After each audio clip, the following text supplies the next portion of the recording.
Здравейте, аз съм Катрин и съм служител в църква Дом на хляб и вино. Днес искаме да ви запознаем с една история на една млада жена, как Бог е променил съдбата й, докоснал е живота й. Искаме да ви предизвикаме да вярвате в плана на Бог за вашия живот, защото ние вярваме, че Той съществува и че Той може да се прояви във всеки един живот, може да изпълни всяка една мечта, както Той направил с тази жена. Здравей! Поканихте днес в моето импровизирано студио да споделиш с нас твоят променен живот. Благодаря ти. Аз много се радвам, че един млад човек на твоята възраст реши да покаже на всички, че си намерила някой човек като мен да бъде пример.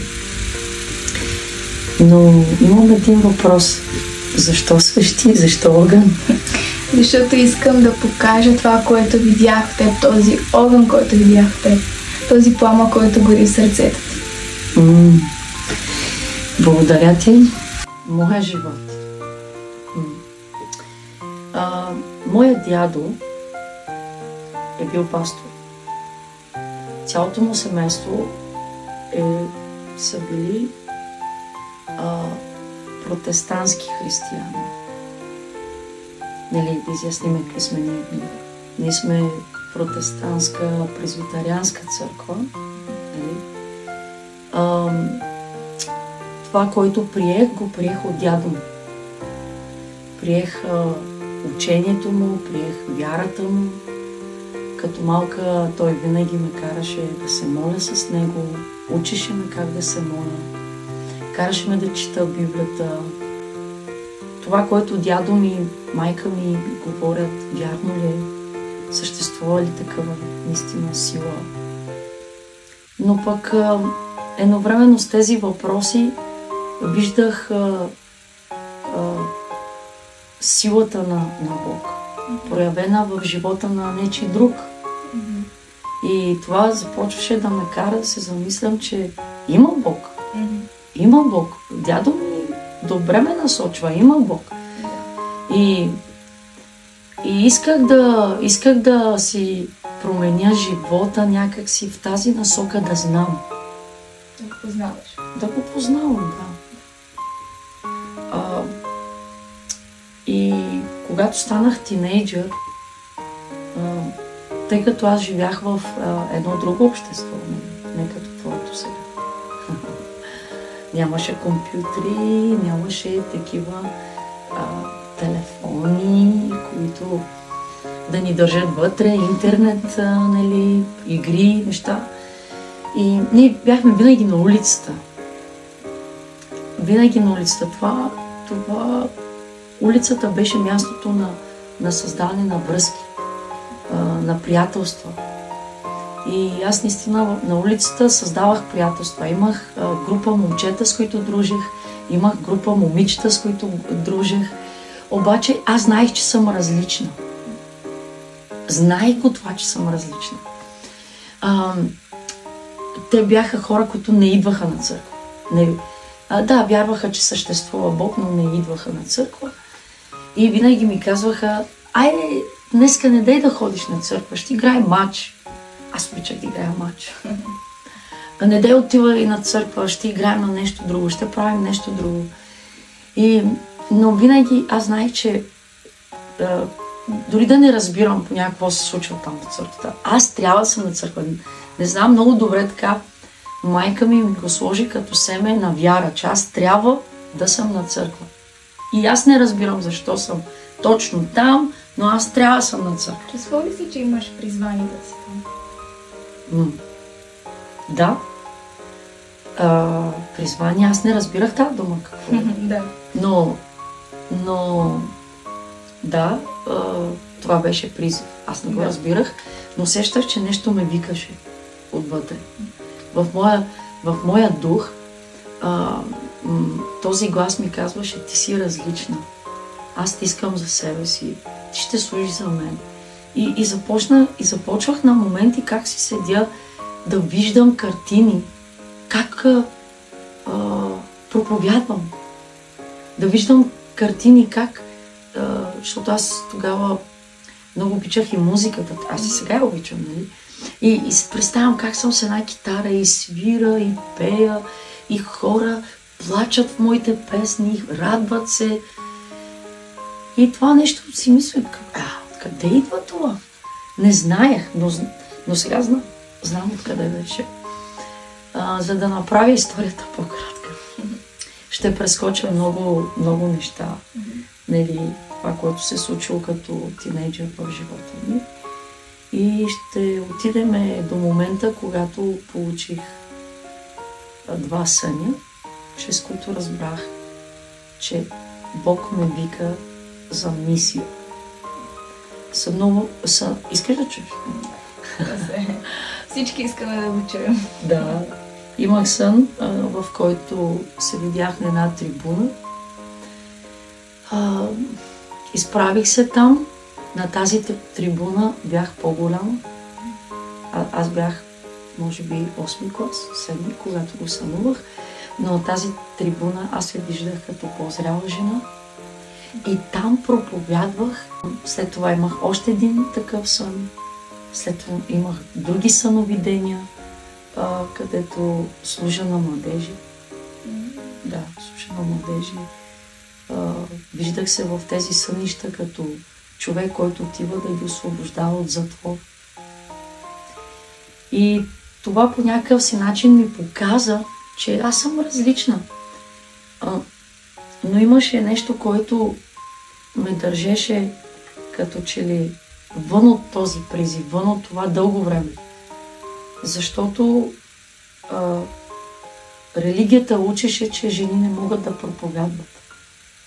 И аз естествено си казвам, как така аз чувствам такова нещо, как така ми се идва аз да проповядвам, а пък всъщност като че ли в закона пише, че жена не може да проповядва. И накрая започнах да се двоумявам това, което виждам, от Бога ли, не е ли. Но един ден Бог изпрати хора до живота ми и те разпознаха моя призив. И те ми казаха, Рита, ти не си просто посетител на църква, ти не си някакво момиче, което ще отиваш на църква и ще си пееш песни. Ти си служител. Аз какво значи това? Ти ще проповядваш Божието Слово. Ти ще изцеляваш болни. Ти ще отиваш до живота и съдбите на други хора. Викам, моля аз. Да, точно ти. Но истината е, че аз се чувствах счупен. Не знам как. Не знам защо. Чувствах се празна. Не, сега знам. Тогава не знаех. Чувствах се като че ли не съм удовлетворена от живота си. Нещо ми липсва. И аз без да знам, без никой да ми го каже това, дойде някак си глад в мене да чета Библията. И когато започнах да чета Библията, намерих си книги, които са от старите генерали, Дерек Принс, от Джон Остин, ти не ги знаеш. Но по мое време те бяха още живи и имаха добри книги, добра литература.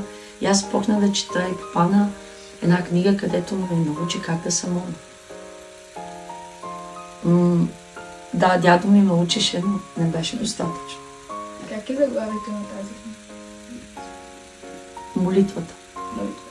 Така се казваше тази книга. Молитвата. И когато започнах да я чета, там разбрах, че когато трябва да застана пред Бога, не трябва да застана Господи, искам, дай. Има един момент, в който трябва да млъкна. Защото този, който е създал човека с уста, и той има уста. Този, който създаде човека с уши, и той има уши. Аз съм по негов образ. Щом аз обичам да говоря, значи и той иска да говори. И тогава за да спестя това, което преживях, изблъсъците между дядо ми, майка ми, семейството ми. Може би друг път ще го споделя. Но сега искам да акцентирам на моята промяна. На моята промяна. И започнах да проповядвам на младежите, нали? Започнах да говоря на групи хора. Те започнаха да забелязват, че аз съм различна, аз се промених, аз се държа добре в църквата, културата ми, възпитанието ми, начина ми на говорене. Казваха, леле, това не е Рита. Това не е същата Рита, която познавам. Аз бях малко луда, или бях палава, да.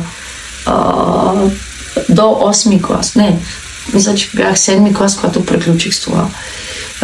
Правих всички възможни лудори и мен не ме беше страх от нищо.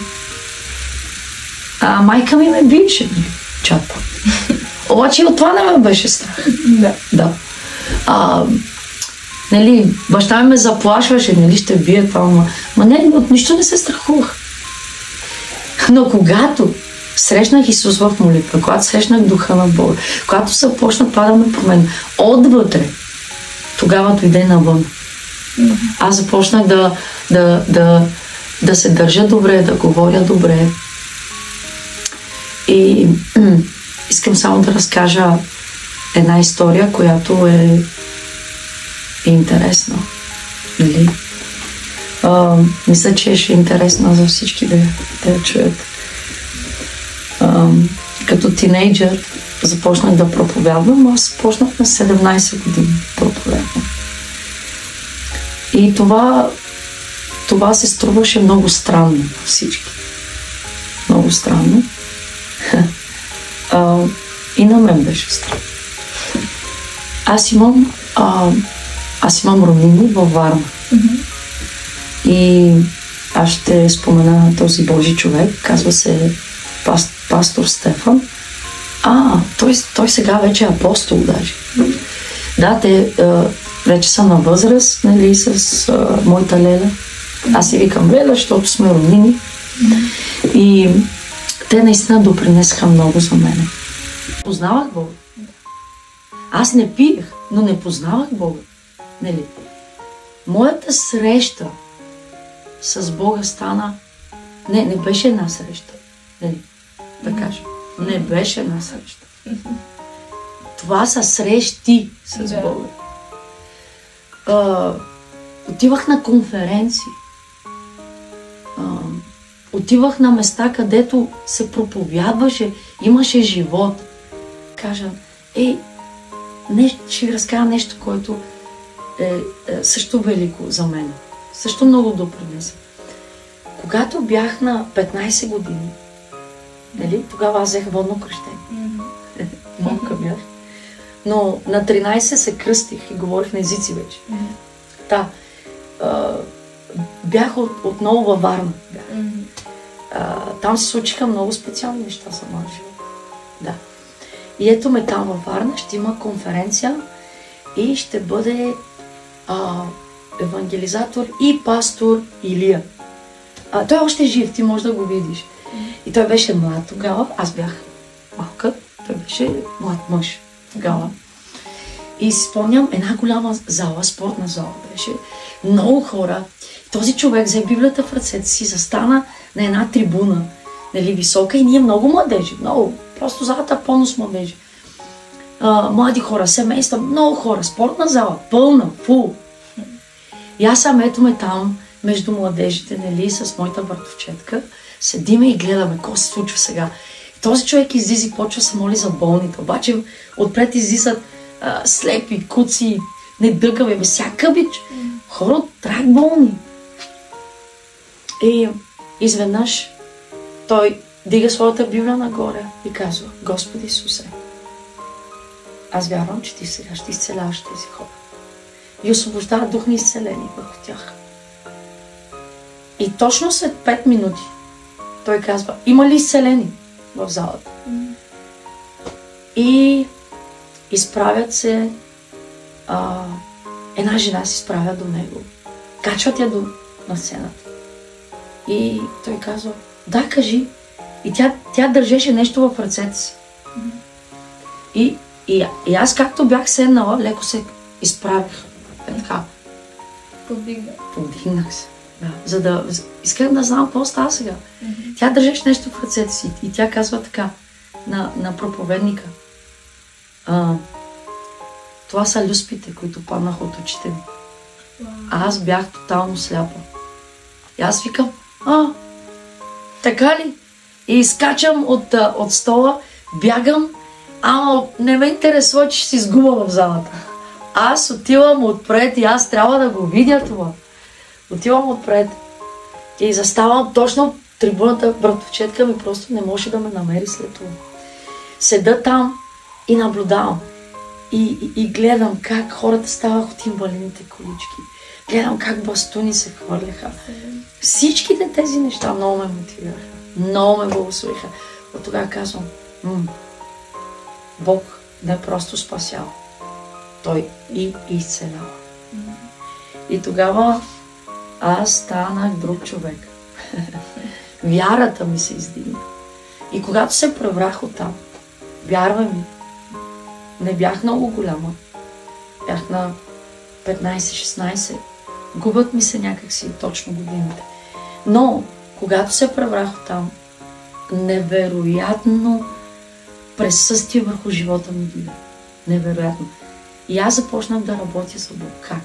Като проповядвах, започнах да говоря на улицата, започнах да говоря за млади хора, започнах да говоря за свободата на Святия Дух, започнах да разбирам това, което Бог прави и това до там, доколкото разбирах, го давах на другите. Ние станахме 40-50 човека младежи. Да, доста от тях не оцеляха, но някои оцеляха. И са сега големи мъже, омъжени и служат със семейството си на Бог. Но какво се случи с мен? Как станах пастор? Искаш ли да знаеш? Всички искаме да знаем. Тогава бях като младежки лидер. Аз дори не го разбирах, че съм лидер. Това стана по-късно. И обаче религията.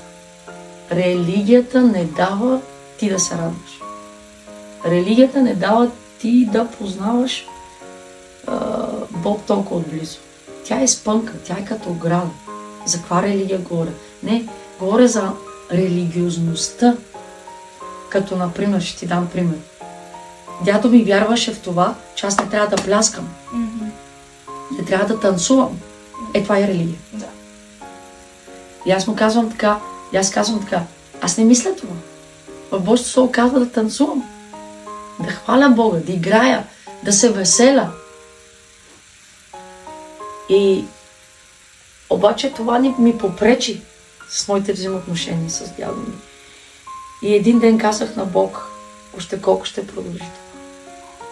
И един ден Святият Дух ми показа, че трябва да излезна от тази религиозна църква.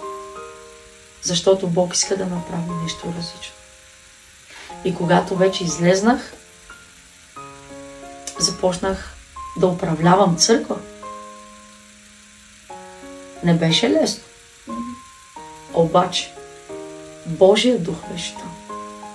Първите години бяха трудни, защото ме презираха, защото ме отхвърляха, защото смятаха, че ние сме някакви самозванци. Тези младежи са някакви си измислят друга Библия, защото хората не четат Библия. Да. Но слава на Бога, с помощта на този огън достигнахме до сърцата на хората. След това тази млада църква стана, смесиха се тези младежи с млади жени, започнаха да идват млади мъже и се оформи една красива църква. И уви, ето ме, аз станах пастор на една млада църква. Това не е станало скоро. Да. Както знаеш, да кажем на тези, които не знаят, нали? Да.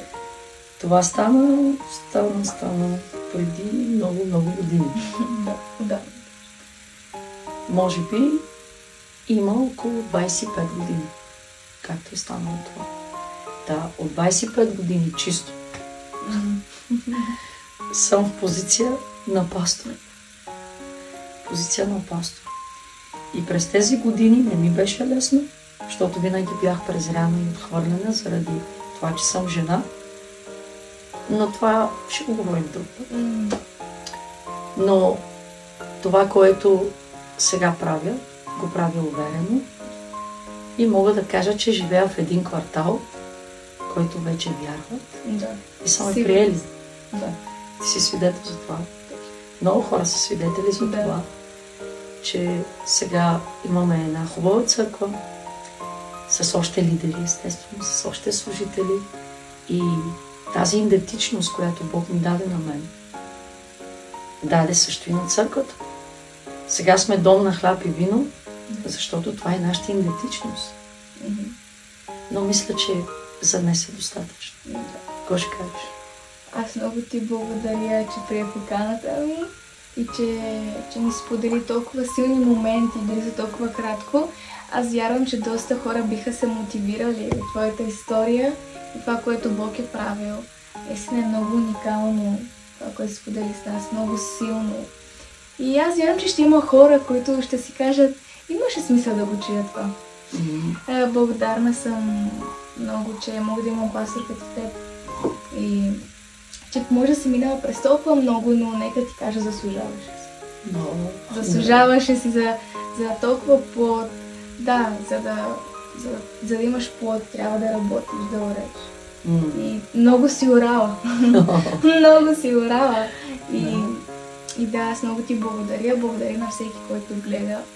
Аз наистина съм мотивирана от това, което ми каза. Не знам за тях, но като човек, който те познава отблизо, и това е много силно. Благодаря.